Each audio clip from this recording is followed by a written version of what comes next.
Aujourd'hui, dans cette nouvelle vidéo, on va voir à quoi sert le foam roll. C'est cet objet là, je sais pas si tu vois. Ouais, c'est exactement ça. Et le but sera de déterminer comment l'utiliser et d'observer quels sont les bénéfices pour la performance.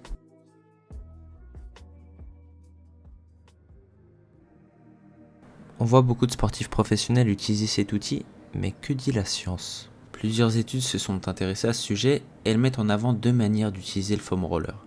La première avant l'effort, intégrée à l'échauffement, et la seconde après l'effort, pour favoriser la récupération. Dans le premier cas, des résultats positifs ont pu être relevés comme une légère amélioration de la performance de sprint et de la flexibilité, mais les effets sur la force et les sauts ont été négligeables. Dans le second cas, on a pu observer une réduction modérée de la douleur musculaire, une atténuation de la baisse de performance dans les sprints et la force dans le cas où l'on referait une même séance le lendemain, et pour les sauts, les effets étaient peu significatifs. Ainsi, on peut imaginer que le foam roller est plus utile pour un échauffement plutôt que la récupération. Et c'est ce qu'on va voir. Il est important de noter que certaines études ont utilisé les sticks massants, et il s'avère que les effets peuvent varier un peu entre l'usage du stick et du foam roller, puisque l'on n'applique pas forcément la même pression sur le muscle. Personnellement, je vais utiliser uniquement le foam roller, même pour les endroits, comme je vais le dire après, qui sont un peu compliqués et douloureux. Je vais donc tester les deux méthodes et te dire s'il a vraiment un intérêt à utiliser cet outil d'automassage. J'en ferai l'usage avant une séance de sport, comme un foot ou une séance de sprint, mais aussi 1 heure après l'activité. Pour que mon ressenti ne soit pas biaisé, je vais garder la même routine d'échauffement et la même routine de récupération. Donc cela prend en compte le sommeil, l'hydratation et la nutrition.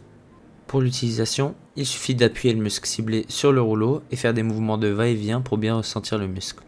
Au début, en plus d'être parfois compliqué de se mettre dans certaines positions, il faut avouer que ça m'a fait plutôt mal, par exemple sur la partie latérale de la cuisse ou encore sur le dos. Mon programme sera donc de faire 10 allers-retours sur chaque muscle, respectivement les mollets, les ischios, les fessiers, le dos, les cuisses et les deux côtés des cuisses.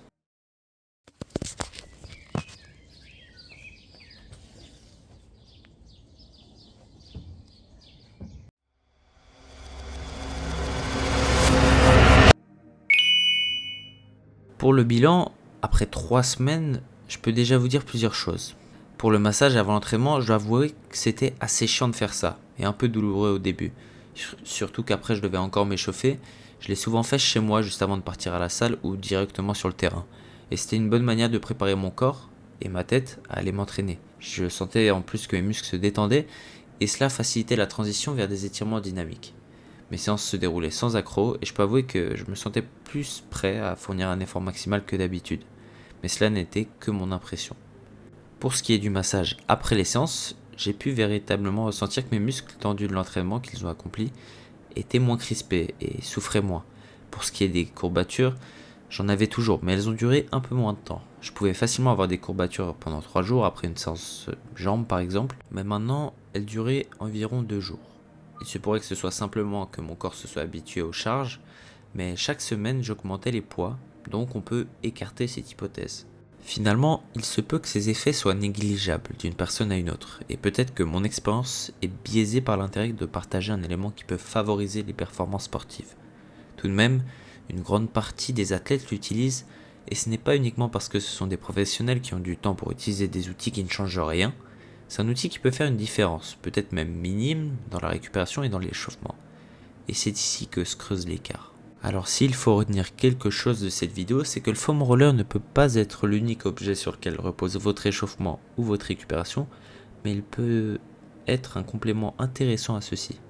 Personnellement, je vais continuer à l'utiliser au début de mes échauffements parce que cela me permet de me préparer progressivement à l'activité. Et pour ce qui est de la récupération, je l'utiliserai occasionnellement. Mais je compte privilégier les étirements, qui sera sûrement un prochain sujet de vidéo. Merci d'avoir regardé cette vidéo, abonne-toi, like, partage. Ce que j'ai vraiment envie de savoir, c'est est-ce que le format t'a plu? Est-ce que tu as des conseils en plus? Tout ça parce que c'est la première vidéo de la chaîne et on aura d'autres qui vont venir très prochainement. En attendant, c'était un plaisir. Ciao.